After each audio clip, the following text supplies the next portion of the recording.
Good morning students. जैसा कि आपको पता है हम अपने टेस्ट के लिए प्रिपरेशन कर रहे हैं, जिसमें कि हम अपना चैप्टर नंबर 1 रिवाइज़ कर रहे हैं, उसको लर्न कर रहे हैं अच्छे से।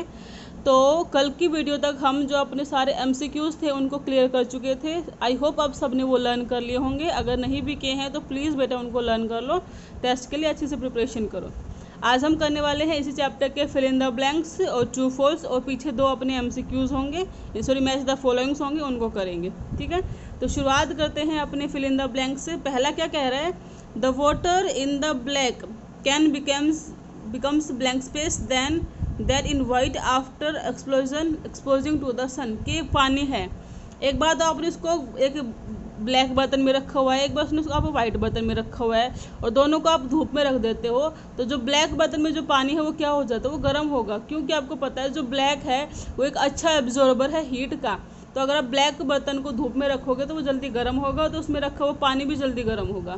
ठीक है, तो वाइट के कंपैरिजन में जो वाटर रखा है ब्लैक कैन के अंदर वो हॉटर होगा, ज़्यादा गर्म होगा as compare to the water in white can. Second है, in solids generally heat is transferred by. कि सॉलिड में जो हीट ट्रांसफ़र होता है, तो जब भी हमने मोड ऑफ हीट ट्रांसफ़र पढ़े थे तो हमने बताया था कि सॉलिड्स में हीट ट्रांसफ़र होता है कंडक्शन के द्वारा। ठीक है, तो इसमें क्या आंसर आ जाएगा, कंडक्शन आ जाएगा। थर्ड क्या कह रहा है, the boiling point of water on the Fahrenheit scale. कि फ़ारेनहाइट स्केल पे वाटर का बॉइलिंग पॉइंट कितना है, तो ये होता है 212 डिग्री फ़ारेनहाइट, 212 डिग्री फ़ारेनहाइट होता है बॉइलिंग पॉइंट वाटर का फ़ारेनहाइट स्केल के ऊपर।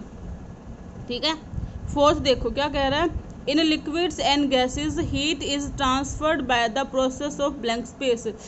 लिक्विड्स और गैसेज हैं फ्लूइड्स, और हमने पता था फ्लूइड्स में हीट ट्रांसफ़र होता है कन्वेक्शन के द्वारा। तो लिक्विड्स और गैसेस में जो हीट ट्रांसफ़र होगा वो कन्वेक्शन के द्वारा होगा। ठीक है, फिफ्थ क्या कह रहा है, in vacuum heat energy can travel by the process of blank space. के वैक्यूम जहाँ पे हीट एनर्जी को ट्रांसफ़र करने के लिए कोई भी मटेरियल पार्टिकल नहीं होगा, वहाँ पे हीट एनर्जी को ट्रांसफ़र करने के लिए आप कौन सी प्रोसेस का यूज़ करोगे, तो वहाँ पे हम यूज़ करेंगे रेडिएशन का।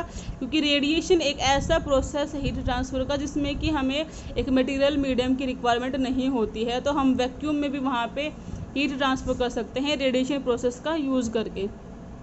ठीक है, उसके बाद सटा क्या कह रहा है, black colour is a blank space absorber of heat. जो ब्लैक कलर है वो अच्छा एब्जॉर्बर होता है, गुड एब्जॉर्बर होता है हीट का। ब्लैक कलर बहुत जल्दी हीट को एब्जॉर्ब कर लेता है। ठीक है, तो इसका आ जाएगा गुड। सेवंथ क्या कह रहा है, the handles of cooking utensils are made of blank space.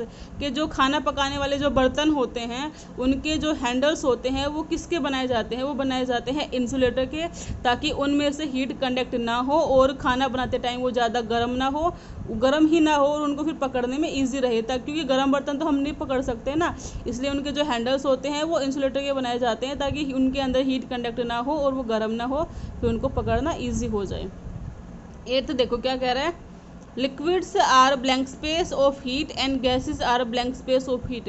कि जो लिक्विड्स होते हैं वो हीट के कैसे कंडक्टर होते हैं, तो बट वो पुअर कंडक्टर होते हैं। ठीक है, और जो गैसेस होती है वो तो बहुत ही ज़्यादा पुअर कंडक्टर, यानी कि वेरी पुअर कंडक्टर होते हैं हीट के।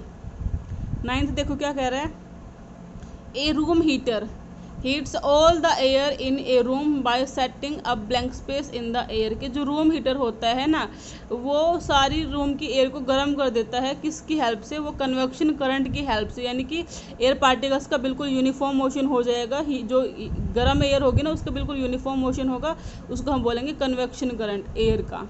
ठीक है, तो उसकी वजह से जो रूम हीटर होते हैं वो पूरे रूम को गर्म कर देते हैं।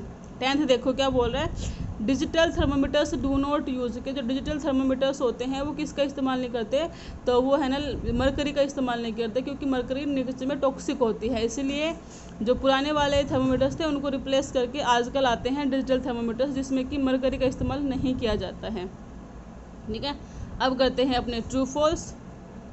क्या कह रहा है, the temperature of every person may not be 37 degree. कि हर पर्सन का जो टेम्परेचर हमने बोला था कि नॉर्मल ह्यूमन बीइंग का जो बॉडी टेम्परेचर है वो 37 डिग्री सेल्सियस है, लेकिन सबका ही इतना हो ये ज़रूरी नहीं है भाई। किसी की बॉडी गर्म रहती है, किसी की ठंडी भी रहती है, तो ये जो टेम्परेचर थोड़ा सा वेरी करता रहता है। ठीक है, तो बिल्कुल ये बिल्कुल बोल गया ना, क्या बोलते हैं ना कि हार्ड एंड फास्ट रूल नहीं है कि बस 37 डिग्री ही होगा, इससे एक पॉइंट भी ऊपर नहीं होगा, एक पॉइंट भी नीचे नहीं होगा, ऐसा कुछ ज़रूरी नहीं है। ठीक है, थोड़ा बहुत वेरी कर सकता है ये बोल रहा है, the range of laboratory thermometer is from 0 degree Celsius to 110 degree Celsius. तो फॉल्स है, क्योंकि हमें पता है कि जो लेबोरेटरी थर्मोमीटर्स होती हैं उनकी टेम्परेचर रेंज होती है -10 डिग्री सेल्सियस से 110 डिग्री सेल्सियस। ठीक है, तो ये फॉल्स है। फिर बोल रहा है mercury is a toxic substance. ये बात सही है कि जो मरकरी है वो टॉक्सिक होती है, यानी कि डेंजरस होती है नेचर में। फोर्थ है air is good conductor and water is poor conductor of heat. कि जो एयर है ना वो तो काफ़ी अच्छी कंडक्टर हीट की, लेकिन जो पानी है वो नहीं है, तो ये बात फॉल्स है। ठीक है, वैसे पानी भी पुअर कंडक्टर होता है, लेकिन एयर तो वेरी पुअर कंडक्टर होती है, तो यहाँ पर लिखा है गुड कंडक्टर, तो ये बात गलत है। पांचवा देखो क्या कह रहा है, the transfer of heat bye radiation does not require any medium.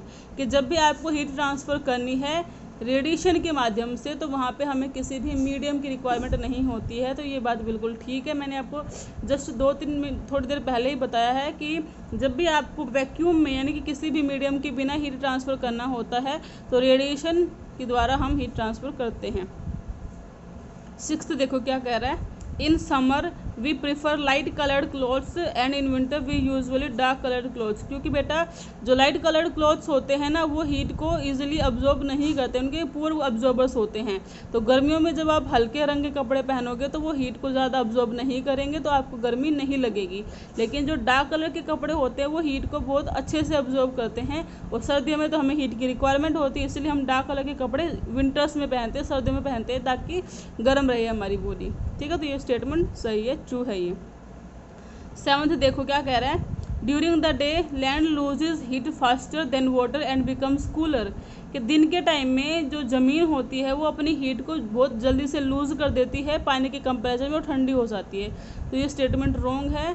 जो लैंड है वो बहुत जल्दी गर्म भी होती है और बहुत जल्दी ठंडी भी होती है, लेकिन दिन के टाइम पे तो वहाँ पे सन होता है ना, तो दिन के टाइम पे वो हीट को लूज़ नहीं करती, वो हीट को गेन करती है और ठंडी नहीं होती, गर्म होती है, तो ये स्टेटमेंट फॉल्स है।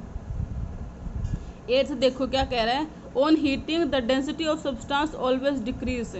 कि हीट करने पे जो सब्सटेंस की डेंसिटी है वो हमेशा डिक्रीज होगी, डिक्रीज होती है लेकिन हमेशा डिक्रीज हो ऐसा ज़रूरी नहीं है, तो ये फॉल्स है।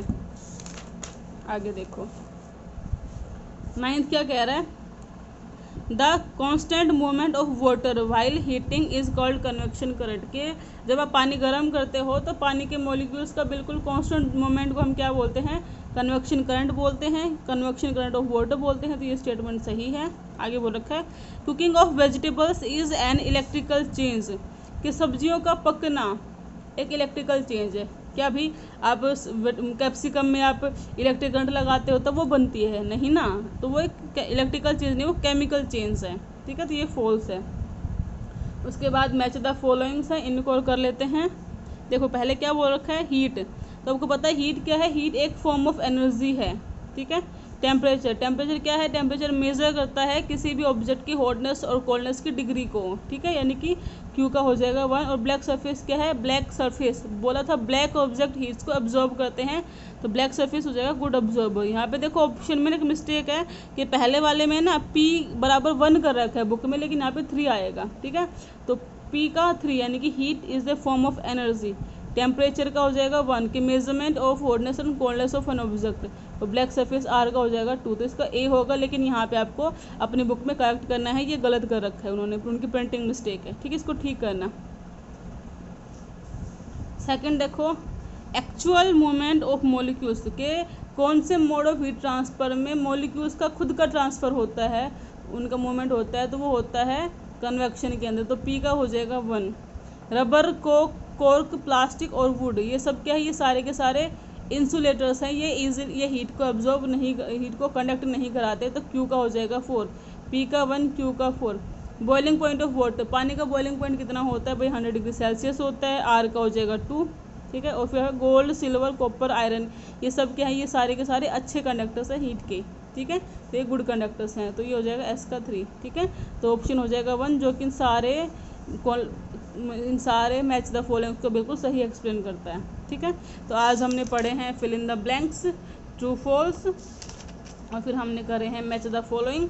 आगे कल वाली वीडियो में हम करेंगे असर्शन एंड रीजन और ये कॉम्प्रिहेंशन क्वेश्चंस। ठीक है, ये आपको अच्छे से समझने हैं, इनको लर्न भी करना है, बाकी का काम हम कल करते हैं। अपने टेस्ट के लिए प्रिपरेशन करते रहो। Thank you.